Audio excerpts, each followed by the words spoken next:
¿De qué se trata la teología queer? ¿Qué es esto?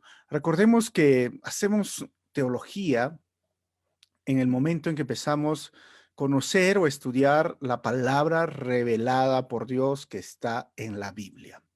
Pero cuando se atenta la Biblia o se tergiversa la Biblia, entonces el resultado no va a ser bueno, ¿verdad? Yo recuerdo muchas veces que hemos tenido malos entendidos con mi esposa porque a veces no se entiende algo que ella quiere decir o yo quise decir y hemos tenido malos entendidos y entonces encontramos una nueva norma en la comunicación que es, decimos la retroalimentación, es decir, ¿qué has entendido? ¿Qué entendí yo? A ver, porque a veces uno habla y asume que entendió la otra persona, ¿no? Hay muchas anécdotas que podría contar con mi esposa, que hemos tenido situaciones difíciles, ¿no? En la relación por una palabra que no se interpretó de la forma correcta. Imagínense si en una relación existe esto y seamos seres humanos, cuánto más con la palabra de Dios. Y una de las formas de poder interpretar de forma correcta la Biblia es la exégesis. Y la exégesis, es simplemente qué significó a sus oyentes originales. O sea, Dios inspiró a autores, escritores, cartas, libros que se dejaron en toda la historia y la exégesis extrae esta verdad, qué significó para ellos y en base a eso, qué significa ahora para nosotros. Es una disciplina que se usa para una buena y correcta interpretación de la escritura. Es decir, incluyendo el método inductivo, como dice su mismo nombre, nos induce, nos lleva a encontrar las verdades y vamos con al texto y el texto simplemente nosotros somos influenciados por lo que encontramos en el texto y lo que dice el texto y esas verdades bíblicas o principios teológicos son para nosotros. Lo opuesto a la exégesis, la eisegesis, ¿no? ¿Qué sería la eisegesis? La eisegesis, yo le digo al texto lo que a mí me parece que es verdad o que es cierto, o lo que yo creo que es verdad, entonces yo le voy a decir al texto lo que es. Por ejemplo, si no existe, para mí yo no entra en mi cabeza un diluvio, entonces yo le voy a decir al texto que no existe diluvio, ¿no? Esa es justamente la parte de la teología liberal que se tocó. Bueno, el nacimiento virginal de Cristo, bueno, es muy difícil explicarlo, cómo científicamente podríamos hacerlo, no es posible. Entonces, le voy a decir al texto lo que quiero y pienso que debe decir, simplemente no hay. Entonces, esta parte es muy importante para entender acerca de la teología queer, de la exégesis y la eisegesis. Pero vamos con los conceptos. Primeramente, cuando hablamos de teología queer,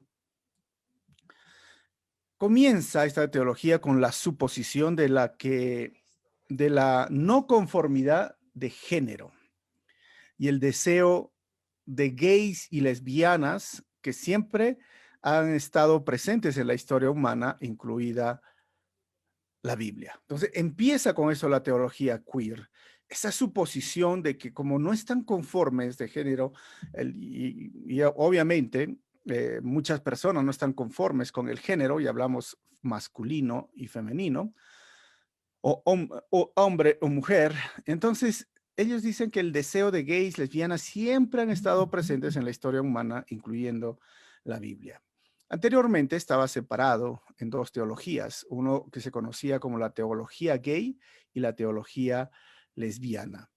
La teología gay y la teología lesbiana al final se unen y surge lo que se llama la teología queer. ¿Pero qué significa queer? Bueno, el queer viene de una palabra en el inglés, ¿no? Compuesta, que es extraño, extravagante, y algunas veces se lo puede traducir como raro. Entonces es como ese grupo extraño, extravagante, diferente, raro, ¿no? Como lo quiere llamar, y no lo uso este raro en forma peyorativa, sino en el sentido de que no es algo común o normal, como ellos se hacen llamar. Yo no soy esa persona, soy alguien diferente. Bueno, entonces de ahí surge este asunto de ser queer. Pero antes, como les dije, había dentro de lo que es teología gay y teología lesbiana. Entonces, todas esas esas ideas estaban queriéndole decir a la Biblia que obviamente en toda la historia de la Biblia, desde el Antiguo Testamento y el Nuevo Testamento, siempre se vio la homosexualidad. Se menciona. Lo que dice la Biblia, como lo leemos, y lo que siempre se ha interpretado en la exégesis bíblica por 2000 años, es que la homosexualidad y Biblia tiene algo, como diríamos, definitivo y no es algo como que se puede cambiar a un estilo simplemente de interpretación o como alguien podría decir, lo que pasa es que son los contextos y tienes que entender los contextos, ¿ok? Vamos a ir a ver eso. Oh, no, lo que pasa son las palabras, lo que quiere decir, lo que quiso decir y lo que tú piensas que quiso decir no es lo que quería decir. ¿Y a qué me refiero con esto? Básicamente, en esa teología te van a decir que por 2000 años nosotros hemos visto y hasta el día de hoy seguimos viendo que la homosexualidad o el homosexualismo, la práctica homosexual no es conciliable en el sentido con la pureza, la santidad. En otras palabras, no es negociable. No es algo como que alguien podría decir, oye, hay homosexuales, gays, lesbianas o del grupo LGTBIQ que son cristianos y quieren ser cristianos, pero sabes lo que esta teología dice, esta Biblia no los representa. Esta escritura o esa interpretación que por 2000 años han tenido simplemente no los representa y no los representa. Entonces, ¿qué vamos a hacer? Simplemente vamos a poder ir y estudiar y ahí surgen estas palabras, como decimos, vamos a desaprender o se tiene que reinterpretar y en esa reinterpretación entonces ellos ven que en la Biblia, tanto en el Antiguo y en el Nuevo Testamento, la homosexualidad está mencionada, pero no de forma negativa, sino como algo permisivo y como que Dios lo quiso y Jesús lo avaló bajo esta premisa, entonces que Jesús lo avaló y Jesús es amor, entonces ellos continúan y desarrollan su teología. Entonces, eso es en síntesis lo que vamos a ver el día de hoy. Hace 2 años se salió lo que se llama la Biblia de Estudio de Teología Inclusiva o la Biblia Inclusiva se llamaba, donde básicamente se defiende aquí la postura de género, diríamos, ¿no? Que muchas personas hoy estamos hablando según la organización la ONU, son 112 géneros. Y ellos dicen, género simplemente es algo que es tan diverso. Bueno, la Biblia habla de hombre y mujer. Ellos dicen, hay 112. Entonces, como no lo menciona la Biblia, hombre y mujer, entonces sacaron una Biblia. Y inclusive una activista feminista sacó una aplicación, una Biblia también, donde Dios aparece como neutro. Entonces, eso es lo que ellos presentan y en esta Biblia de estudio inclusiva han quitado muchos versículos que básicamente no les gusta, ¿no? Entonces, ¿qué tienen que hacer frente a esto? Pues esta teología, como decimos, tiene que ser reinterpretada. Bueno, entonces es que algunas cosas que para ellos es ofensivo, lo tienen que quitar, algo así como lo que han hecho muchas sectas que hemos estudiado, como los testigos de Jehová. Tiene su base un poquito en la teología liberal, ¿no? Ya hemos hablado, uno de los principios de la teología liberal es el amor, ¿no? Que Dios es amor y se olvidan de que Dios también es un juez justo. El amor de Dios no solo se puede ver de una forma unilateral, porque a Dios tenemos que verlo en su conjunto. Yo no puedo agarrar y decir, mira, es que Dios es amor, pero también Dios es justo, Dios disciplina, Dios castiga. Y eso, que Dios castiga no puede ser. Y como han menospreciado y minimizado la escritura, pues la teología liberal obviamente tiene mucha influencia frente a lo que hoy estamos viendo como teología queer. La teología de la liberación, que eso no hemos tocado, pero surge justamente en el año 71 con el padre Gutiérrez, ¿no? Gustavo Gutiérrez se llamaba, de básicamente sería como mirar los evangelios, la escritura, para proteger a los indefensos o los marginados, o hacer aquellas personas que están con una discapacidad. En otras palabras, algunos lo podrían llamar la teología de la liberación, es el evangelio en defensa de los pobres.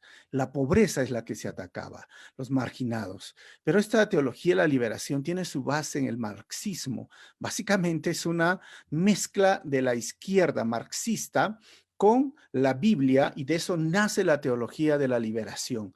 ¿Y qué creen? Obviamente que tiene que apoyar a todo esto que estamos hablando con la teología queer. ¿Por qué? Porque dicen, ¿no?, que son los marginados, ¿no?, que son los más olvidados, cuando en la verdad no lo son, ¿no? Y en verdad ellos hoy día, si hay una pareja, en este momento estamos hablando de 2020, ¿no? O sea, si viven su vida sexual como ellos quieren, como a ellos les parece mejor, nadie está siendo castigado, nadie está siendo llevado a un juicio, nadie está siendo, ¿qué está sucediendo desde una perspectiva legal? Ellos viven su vida sexual en su libertad que ellos desean, ¿no? Entonces, esta teología de la liberación es como que también motiva y respalda en la base simplemente de los marginados, de los olvidados, o los menospreciados, o los no incluidos.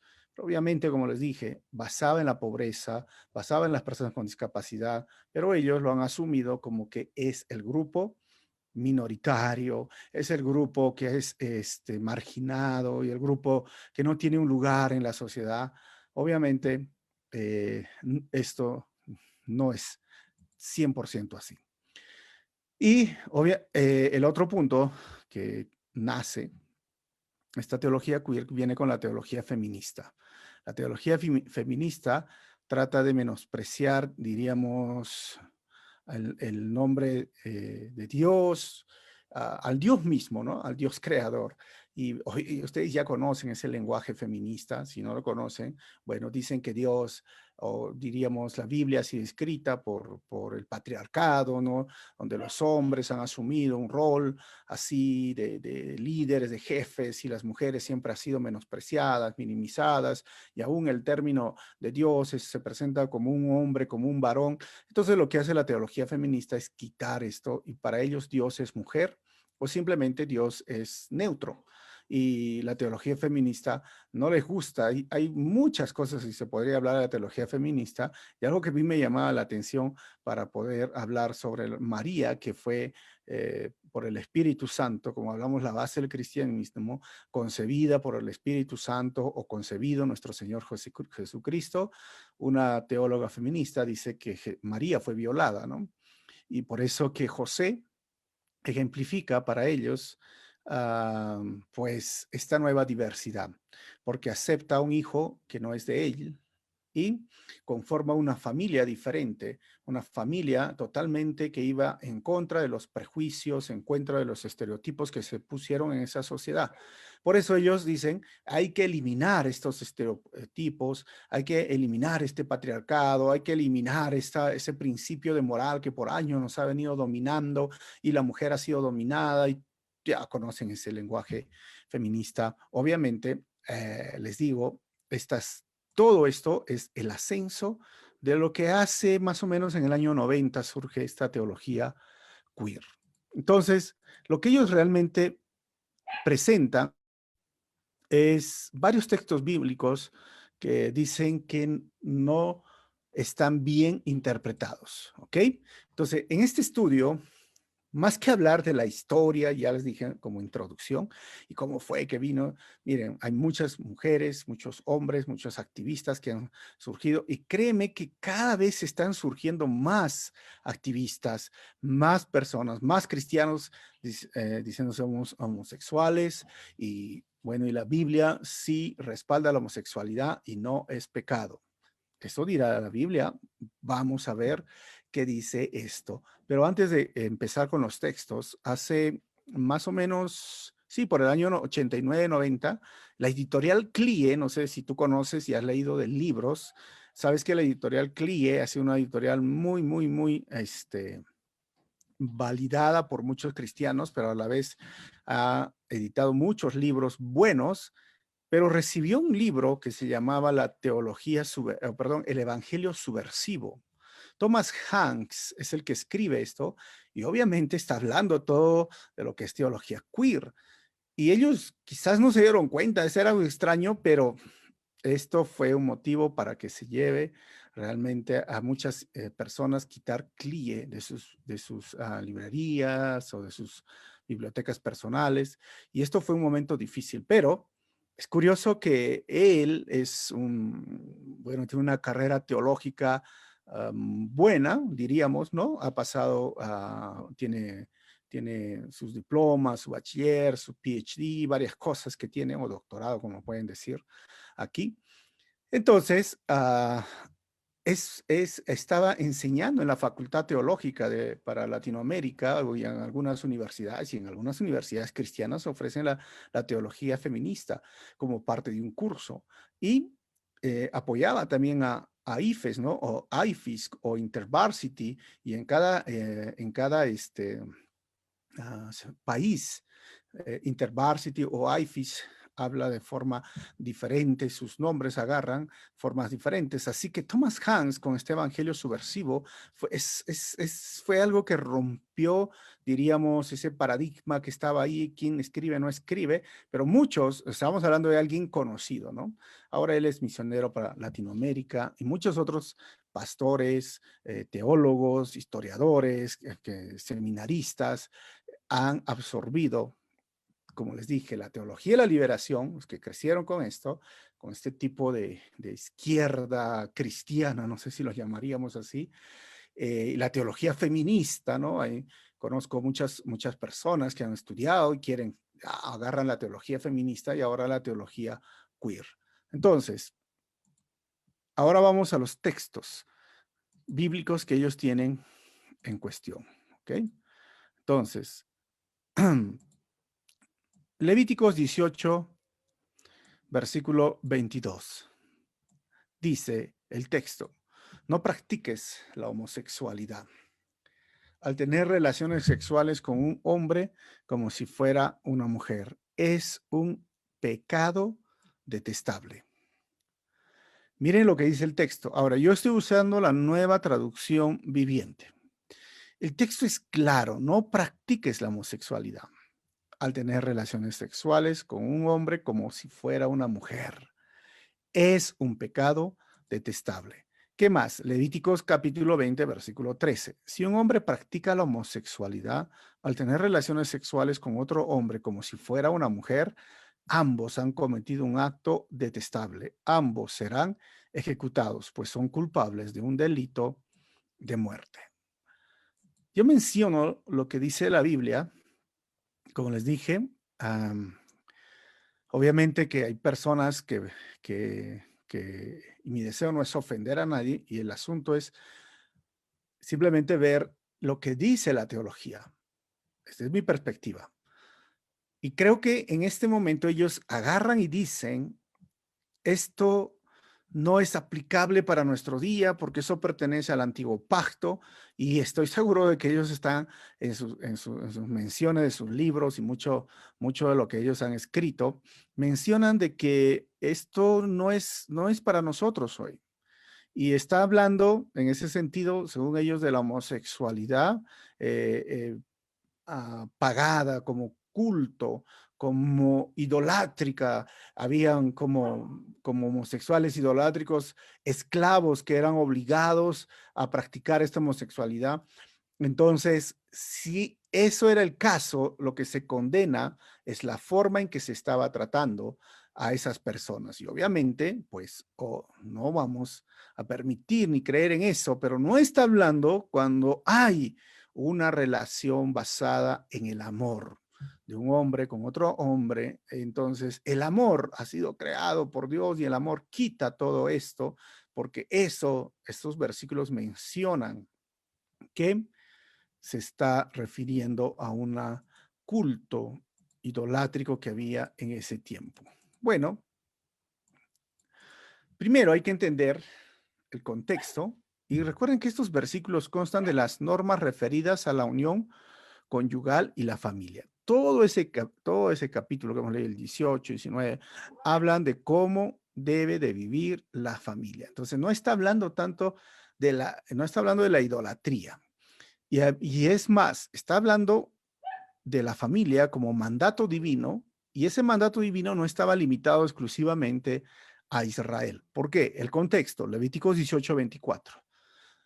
Dice la palabra, no se contaminen con ninguna de estas prácticas, porque los pueblos que estoy expulsando delante de ustedes se contaminaron haciendo todas esas prácticas. Así que este versículo dice, esos pueblos se contaminaron. O sea, la ley no solo es exclusiva, diríamos, para Israel. Obviamente el pacto basado en la ley, sí, pero la ley, Pablo dice, la ley vino en el libro, en el Nuevo Testamento, vino para toda la humanidad y nos hizo ver que realmente estábamos mal y en qué estábamos mal. La ley fue dada y dice, esas naciones se contaminaron. Entonces, no es que a ellos no les importaba o a Dios no le importaba lo que hacían las otras naciones. Obviamente que sí le importaba porque es su creación, pero está hablando de asuntos de la familia y claramente la Biblia dice que eso es pecado. La homosexualidad, el estado, el practicar la homosexualidad. Algunos dicen, no, pero es que es basado en el amor. Bueno, es interesante que en todas las estadísticas, la gran mayoría de personas que practican la homosexualidad tienen una vida, ¿cómo le diríamos?, promiscua. Casi nunca, no sé, pues, ¿no? Yo digo en mi experiencia, que he conocido a algunas personas, esa vida promiscua, que significa con parejas, con otras parejas. Yo trabajaba en una cafetería, venían muchas personas ahí, y entonces siempre estaban con una pareja diferente, ¿no? Y algunos dirán, pero los heterosexuales también lo hacen igual. Sí, nadie dice que no, pero eso se llama pecado, ¿no? O sea, la Biblia nos habla que el amor debe llevarnos a una vida matrimonial.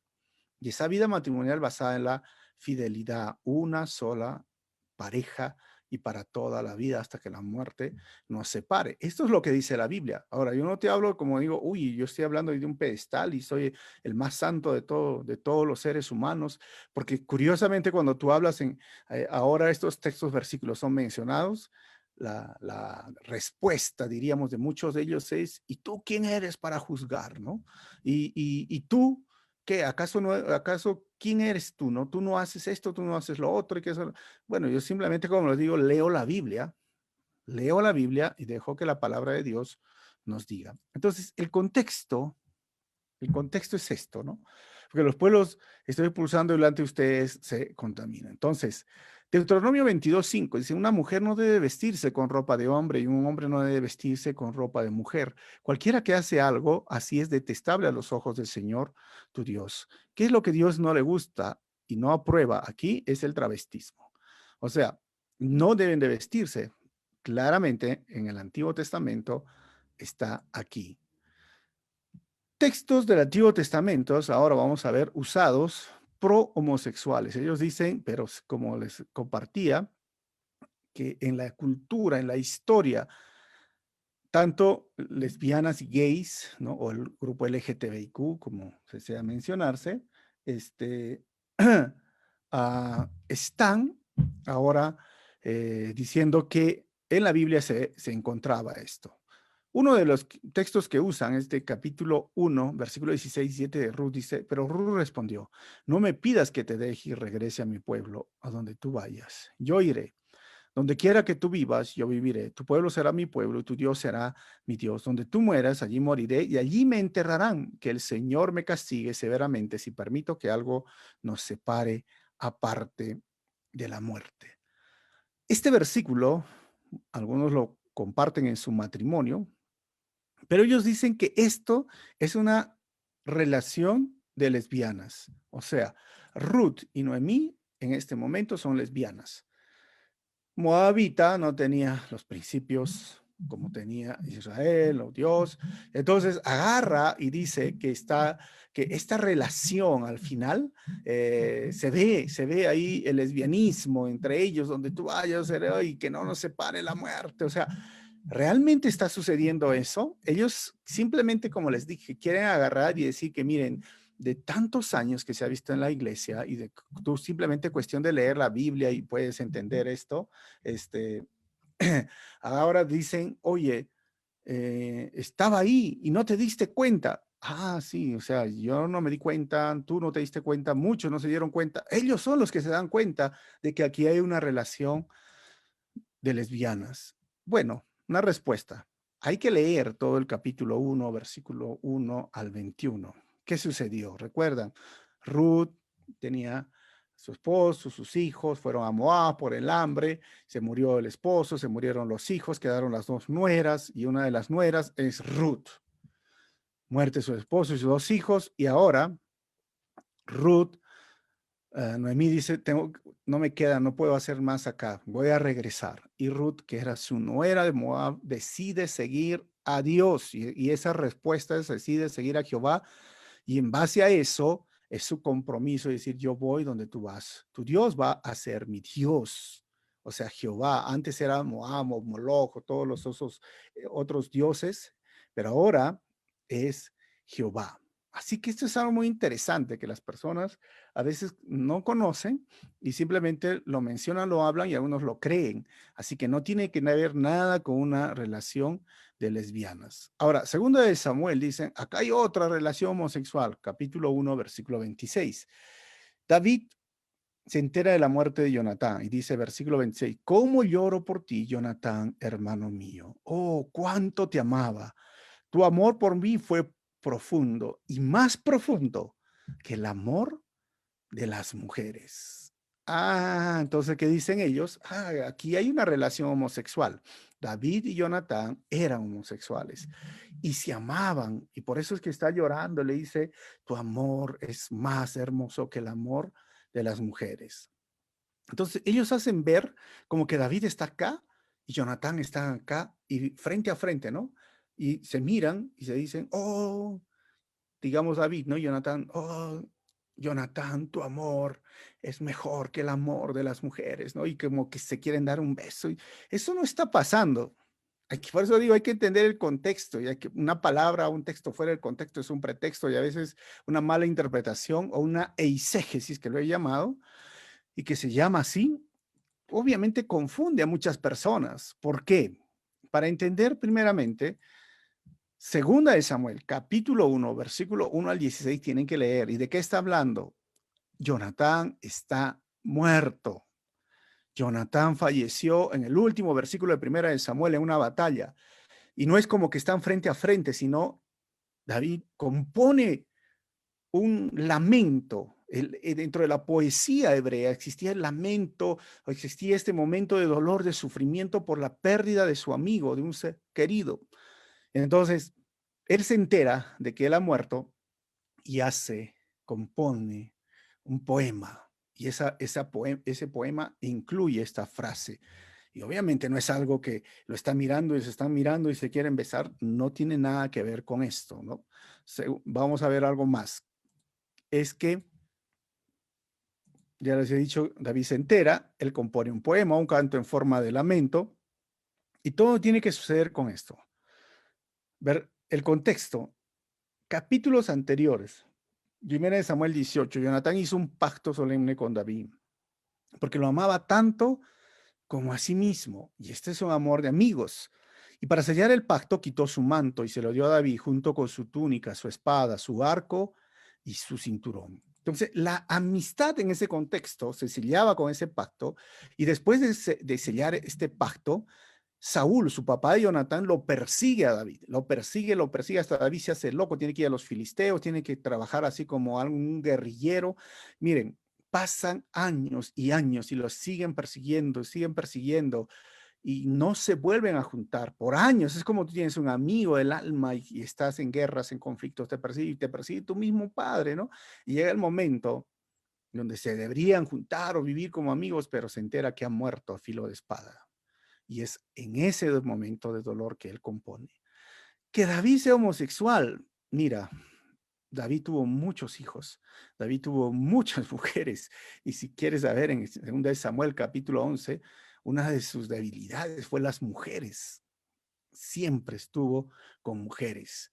Entonces, nada que ver con que David fue homosexual y tenía una relación con Jonatán. Como les dije, han sacado un texto fuera del contexto. No tiene nada que ver. Ahora, el caso de Sodoma y Gomorra, Génesis 19:5, y le gritaron a Lot: ¿dónde están los hombres que llegaron para pasar la noche contigo? Haz que salgan para que podamos tener sexo con ellos. Miren, son hombres que quieren tener relaciones sexuales con otro hombre, obviamente los ángeles que estaban ahí, y ellos dicen: no, la verdad es que, y ustedes saben que Sodoma y Gomorra fueron castigados con fuego y azufre, pero ellos dicen: no fueron castigados por eso, porque ustedes no han leído la Biblia. Ezequiel 16:49 dice: los pecados de Sodoma eran, ¿cuál eran? El orgullo, la glotonería y la pereza, mientras que afuera sufrían los pobres y los necesitados. Entonces, basada en este texto, ellos dicen: aquí no menciona las relaciones sexuales que querían tener con hombres, sino su pecado, ¿cuál era? El orgullo, la glotonería y la pereza, y porque menospreciaban a los marginados, a los olvidados, a esa población reducida, mínima, que ellos mismos dicen: somos la población reducida. Entonces, la glotonería y el orgullo, por eso Dios lanzó fuego del cielo y destruyó a Sodoma y Gomorra. Wow, tú dices revelación, ¿no? 2000 años estaba escondido este versículo y no nos dimos cuenta que por la glotonería, por el orgullo y por menospreciar al pobre, Sodoma y Gomorra fueron castigados con fuego. No conocen la Biblia. ¿Cuántos pueblos han vivido con esto? Israel mismo vivió así, Judá vivió mismo así, con glotonería, con orgullo, y no fueron castigados con fuego. Entonces, simplemente están agarrando para desacreditar, agarrar este texto y sacarlo fuera del contexto, porque dice: mira, la flojera, por ser flojos, los castigaron, por ser orgullosos, por ser glotones. Pero vamos a ver la respuesta. El caso de Sodoma y Gomorra, lean el contexto de Ezequiel 16, es importante. Versículo después, porque ese es el 40. Miren lo que dice el 50 de Sodoma y Gomorra. Simplemente leer el contexto. Ella fue arrogante y cometió pecados detestables. ¿Qué? Sodoma y Gomorra. Detestables. La Reina Valera dice abominables. Por eso la destruí, como has visto. O sea, no fue el orgullo, no fue la glotonería ni la pereza, fueron los pecados detestables. Por eso dice: por eso lo destruí. ¿Qué pecados? Querían acostarse con... entonces dicen: lo que pasa es que ellos querían violar a los hombres. Y eso obviamente estaba mal. Bueno, que dice Judas, capítulo 1, versículo 7. Mismo: no se olviden de Sodoma y Gomorra ni de las ciudades vecinas, las cuales estaban llenas de inmoralidad y de toda clase de perversión sexual. Esas ciudades fueron destruidas con fuego y sirven como advertencia del fuego eterno del juicio de Dios. La Reina Valera dice: inmoralidad sexual y vicios contra la naturaleza o la perversión sexual. Y no tiene que ver acá, no dice violación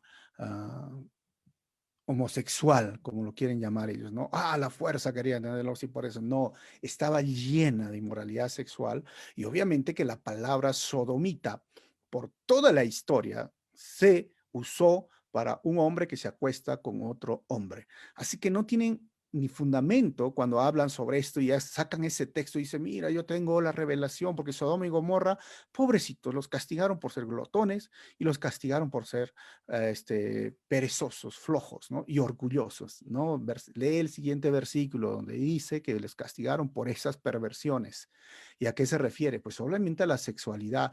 Estaban teniendo relaciones sexuales hombre con hombre y querían hacer esto con esos ángeles, y Judas vuelve a ratificar: estaban haciendo esos pecados, obviamente, como les vuelvo a repetir y a leer, vicios contra la naturaleza o toda clase de perversión sexual, porque no solamente es varón con varón, mujer, y todo lo que se puede ver aquí, mujer, con niños, hicieron cosas terribles. Y por eso dice: sirven de escarmiento o de advertencia.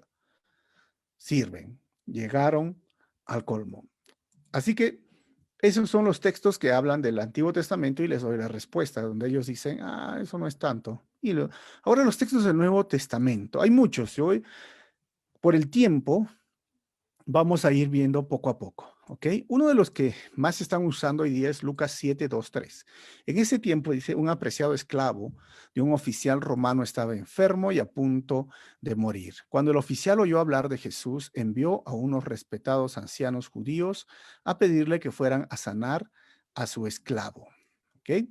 Entonces, ellos, dice, debió en ese momento usar la palabra íntimos en lugar de agapetos. Entonces, la palabra aquí íntimos, ¿qué significa? Basado en lo que ellos dicen y creen, es que en este milagro Jesús rompe los esquemas de una sociedad, diríamos, patriarcal, homofóbica, xenofóbica, ¿no? Porque aquí es un centurión romano, ¿ok? Para los judíos, los romanos menospreciados. Pero Jesús sana a este esclavo, este siervo íntimo, querido, que lo amaba, dice otra versión, ¿no? Entonces, ellos dicen que ese siervo, ese esclavo, era el amante de este centurión romano y decían y dicen que en ese tiempo los romanos podían tener amantes homosexuales o esclavos homosexuales que podían tener relaciones sexuales con él. O sea, eso era parte de la cultura y acá se está refiriendo a esto. ¿Y qué sucede? Ustedes conocen esa historia, ¿no? Entonces, viene donde Jesús y le dice, ¿sabes qué, Jesús? Mi amante, vamos a ponerlo en sus palabras, ¿no? Está enfermo. Y Jesús dice, bueno, ¿dónde está? ¿No? Y él dice, pero, momento, no vayas a mi casa.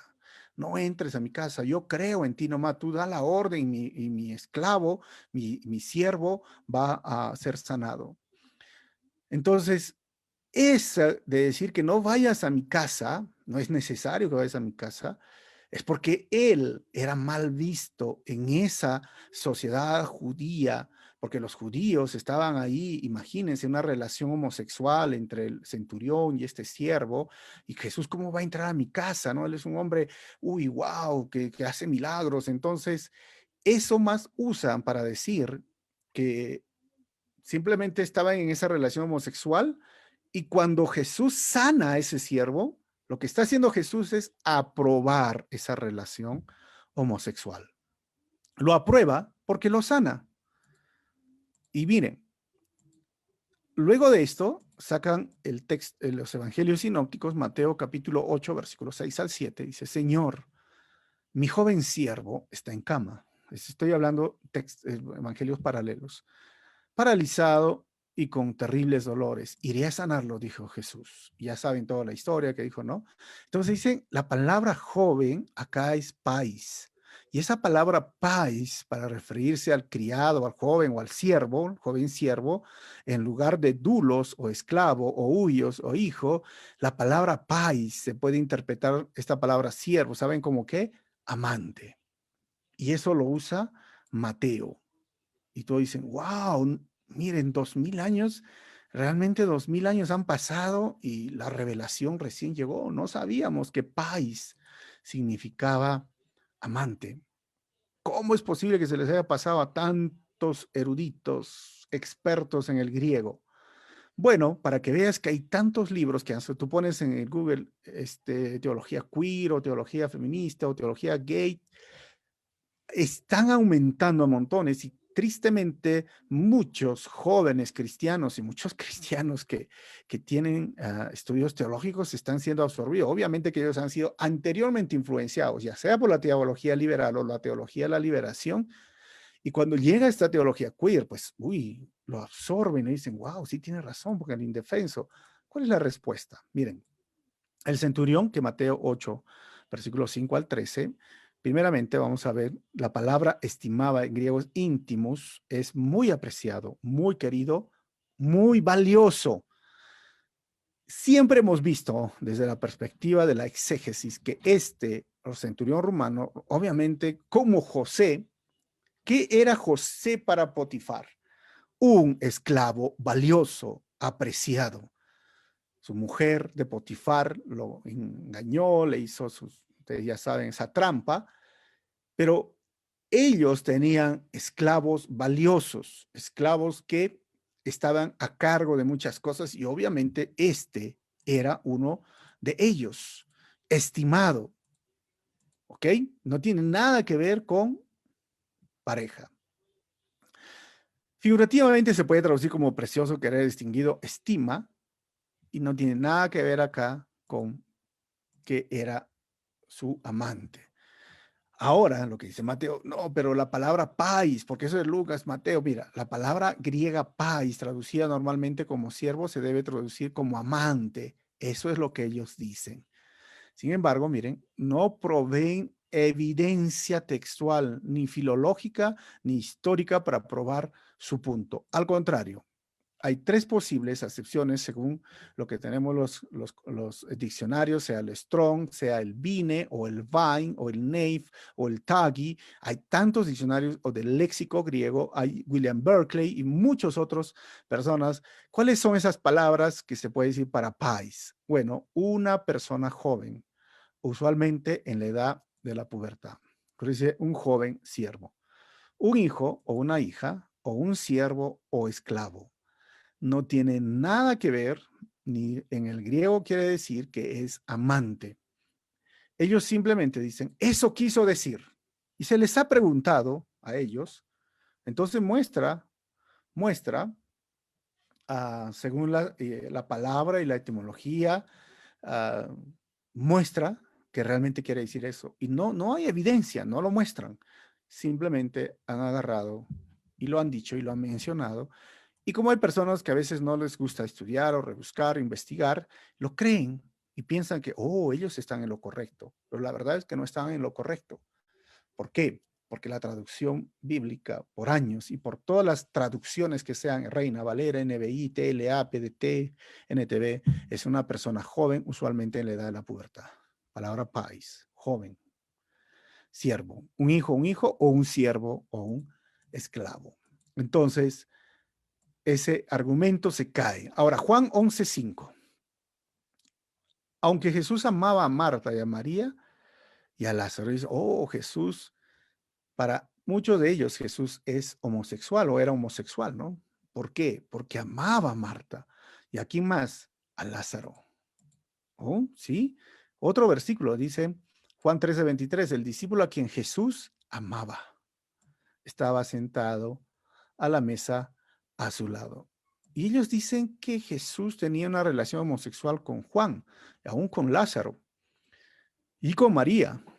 ¿Cómo? Sí, o sea, Jesús era un hombre diverso en su sexualidad. Y por eso es que en esa cultura cerrada, homofóbica, como lo podrían decir, ¿no? Jesús permitía que el discípulo amado se recueste en su hombro y eso no se veía a no ser que haya una relación homosexual. Para ellos no les importa minimizar, menospreciar, socavar la santidad de Dios, hablar de lo santo, lo sagrado como cualquier cosa, ¿no? Para ellos es interesante, para muchos es permitido ofender, tergiversar, usar palabras hasta peyorativas para el Dios de la Biblia, el Dios santo, pero apenas tú puedas decir la palabra gay, homosexual o lesbiana, uy, eso es ofensivo, pero ellos sí tienen todo el derecho para atentar contra nuestro Señor Jesucristo, atentar contra Dios, y eso lo llaman, oh Dios mío, eres homofóbico, eres retrógrada por hablar esas palabras, y quizás si alguien está viendo este video me dirá lo mismo, soy un retrógrada, soy un homofóbico, pero la verdad es que ni soy ni retrógrada ni homofóbico, porque yo no tengo fobia a un homo, a un hombre, yo no lo tengo, simplemente estoy hablando de lo que dice la palabra y no le tengo miedo, pues, ¿no? Porque las fobias, los miedos, al contrario, dan realmente, duele ver personas que están sumergidas en tanta infelicidad porque están sufriendo y doliendo no solo ellos, muchas personas por el pecado, porque no hay paz con Dios. Entonces, ¿realmente será esta palabra Y estos versículos que muestran que Jesús era homosexual, bueno, la respuesta, pues los versículos de Juan cuando dice amaba, usan el griego ágape. Y el griego ágape es el amor incondicional, el amor que Dios tiene para con sus hijos. Y es la misma palabra amar, amaba porque Dios amó al mundo. Ágape. Ágape es la característica del amor de Dios incondicional hacia su creación. ¿Ok? Entonces, Jesús no es homosexual. Porque ellos dicen, tenía una relación con María, ¿no? Y a la vez estaba con Juan. Cualquier cosa ellos pueden decir. ¿Ok? Con esta tercera parte de los textos del Nuevo Testamento termino y si hay preguntas vamos a hablar. Estos textos del Nuevo Testamento son cuestionados o enfáticos. ¿Por qué? Porque los están cuestionando. Romanos 1:18 dice, pero Dios muestra su ira, y lo voy a leer en el contexto, ¿no? Muestra su ira desde el cielo contra todos los que son pecadores. Algunos dicen, no, pero Dios es amor, super love. No, Dios muestra su ira contra todos los que son pecadores y perversos. ¿Quiénes son ellos? Pues toda la creación y que detiene la verdad con su perversión. Vamos a leer ahora, me voy a saltar el versículo 26 por el tiempo, pero si tú deseas, léelo todo el capítulo 1.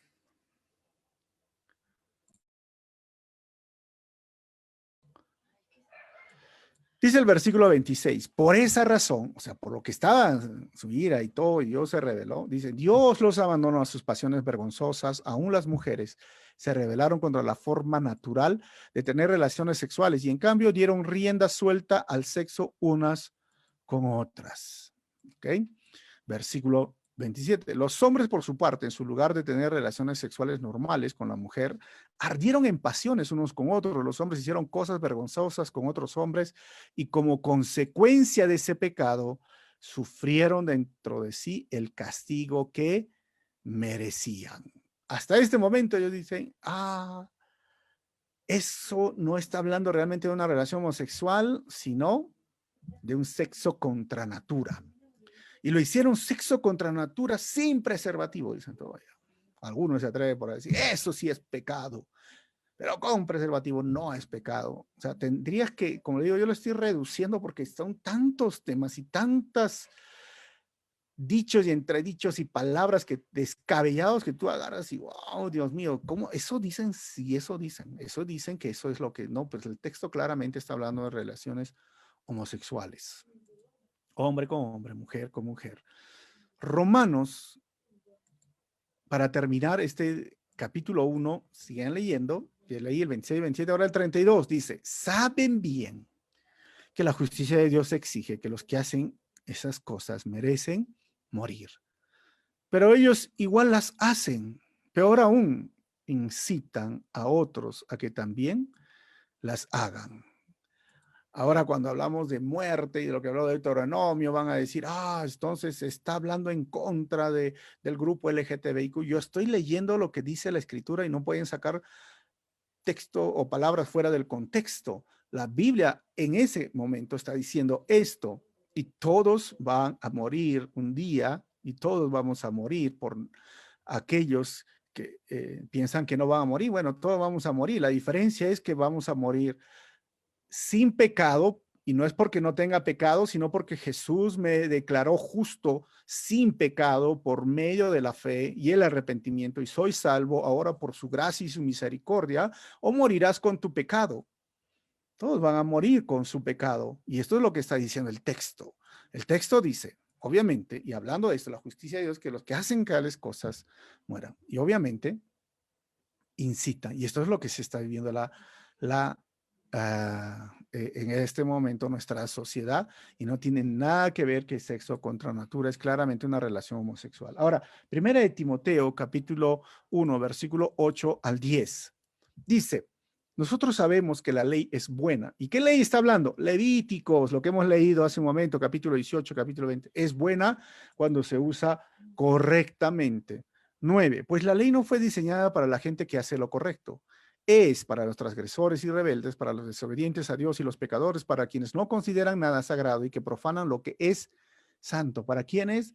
Transgresores, rebeldes, desobedientes, pecadores y que consideran nada sagrado y que profanan lo que es santo, para quienes matan a su padre, a su madre o cometen otros homicidios. Miren, la ley es para todos en general, pero el versículo 10 dice, la ley es para los que cometen inmoralidades sexuales o los que practican la homosexualidad o los traficantes de esclavos o los mentirosos, los que no cumplen sus promesas o los que hacen cualquier otra cosa que contradiga a la sana enseñanza. Entonces, esto es algo que cada uno tiene que mirar y ver que Pablo está tratando, Levítico lo está trayendo y poniendo en el contexto, porque uno dice, no, eso es para el Antiguo Testamento. No, Pablo lo trae al Nuevo Testamento diciendo que para eso la ley dijo aquellas cosas que estaban mal. La ley tiene ese propósito de decirnos qué estaba bien y qué estaba mal.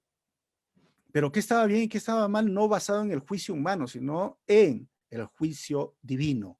Dios es el que realmente tiene su justicia plena y una justicia que no está parcializada como muchos de nosotros podríamos tener. Yo puedo tener una justicia parcializada, pero Dios es imparcial y su justicia es divina y su justicia simplemente se revela en lo que atenta a su santidad y lo que está bien y lo que está mal lo revela toda la ley, la palabra, y esa ley ha venido a nosotros y Pablo lo pone en su contexto, dice, para eso ha sido dada la ley, para aquellos que están cometiendo estos actos de homosexualidad y obviamente el texto nos está diciendo de forma clara que aquellos, aquellos que están haciendo esto, que están cometiendo, pues simplemente la ley ha sido puesta para ellos.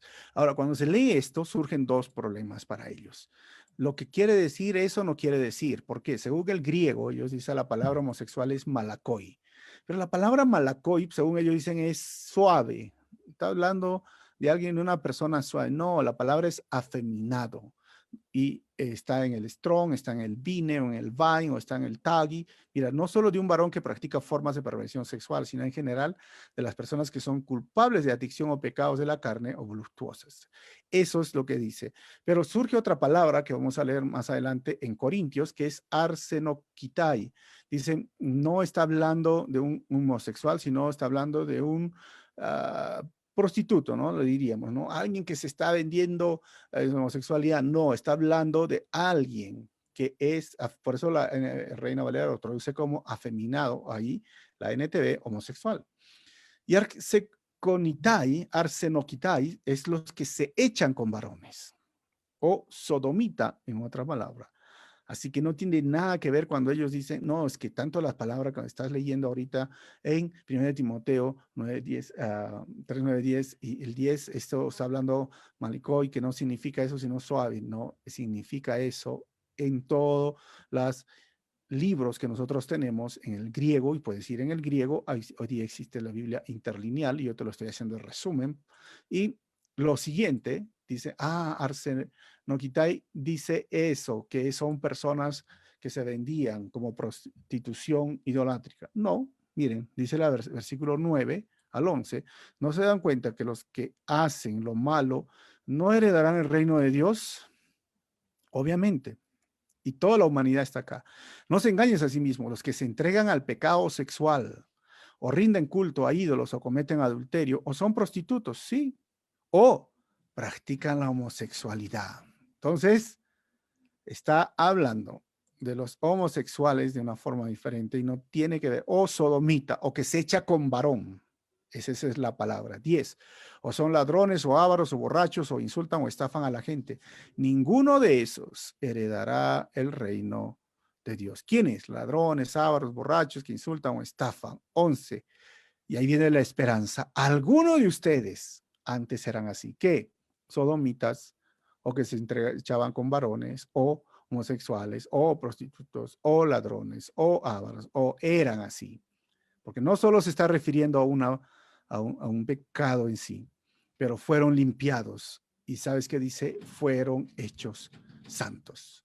Y ese es el gran, diríamos, paso a la esperanza. Sí es reversible. Y desde la parte terapéutica, la homosexualidad es reversible. Dice, no, no es reversible. Pues no estoy hablando de psicólogos que hoy son cristianos, ¿no? Sino estoy hablando desde la parte profesional como un psicólogo, sí es reversible. Es una conducta que se aprendió, como robar, como ser avaro, como ser mentiroso.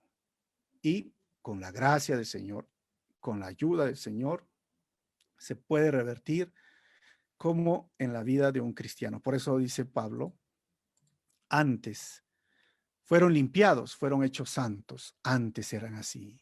Fueron hechos justos ante Dios al invocar el nombre del Señor Jesucristo y por el Espíritu de nuestro Dios. Dios transforma, Dios cambia.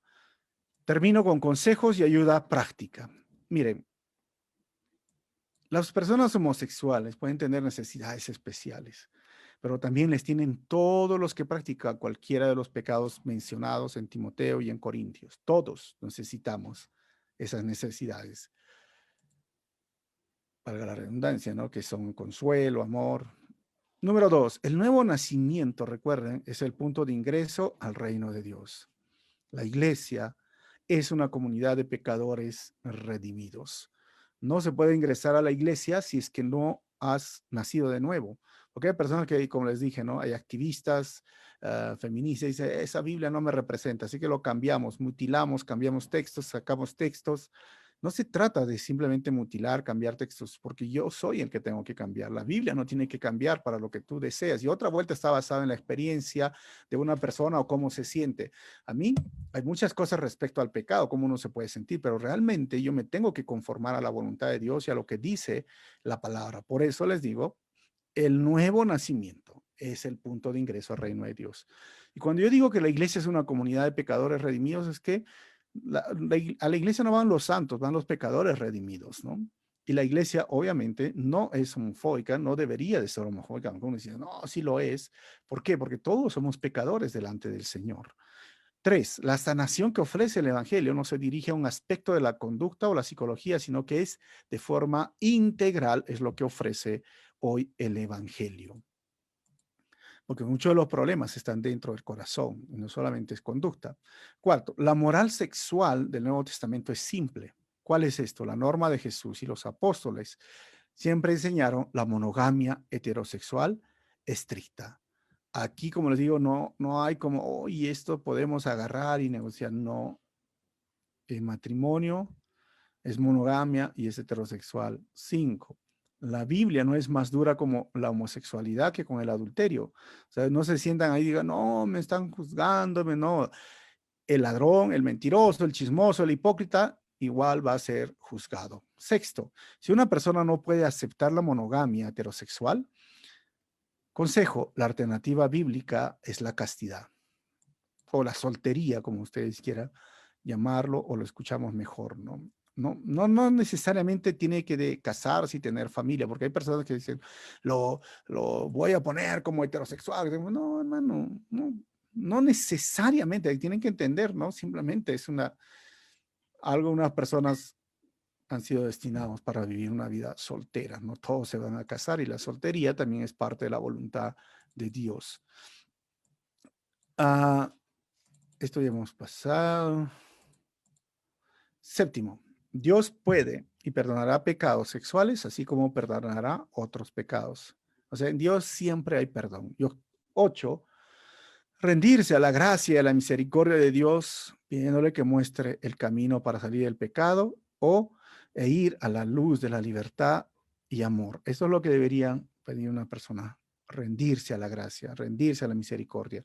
No cambiar las palabras de la Biblia ni decir la Biblia está mal, no, simplemente tú tienes que rendirte a la gracia y misericordia de Dios que te muestre el camino y que te dé libertad y amor. 8, la oración, el estudio de la Biblia y el firme compañerismo de los cristianos en una iglesia centrada en la Biblia realmente puede ayudar a cobrar energías para resistir esas tentaciones poderosas cuando una persona se ha arrepentido.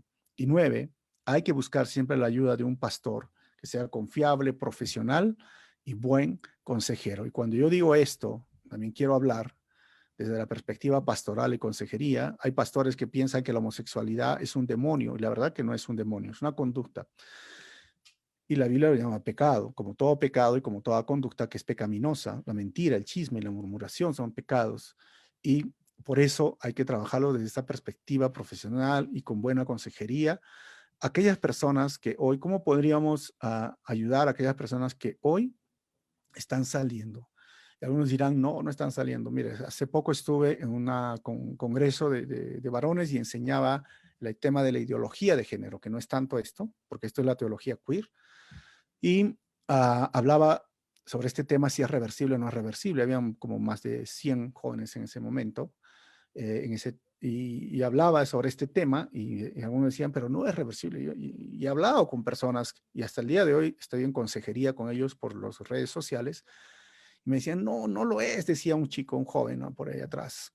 Y se levantó una señorita y dijo, no, sí es reversible. Hace 5 años cambié mi vida, ahora soy cristiana, ahora sirvo en el grupo de niños, ahora estoy sirviendo en la iglesia. Y después se levantaron más de 20 personas dentro de ese grupo. Dijeron, yo también salí hace 8 años, hace 10 años, yo también, yo también, yo también. Lo que quiero decirte es que hay esperanza y en Cristo cualquier pecado, cualquier conducta va a poder ser cambiada, pero hay que someterse y humillarse al amor de Dios. Dios te bendiga y si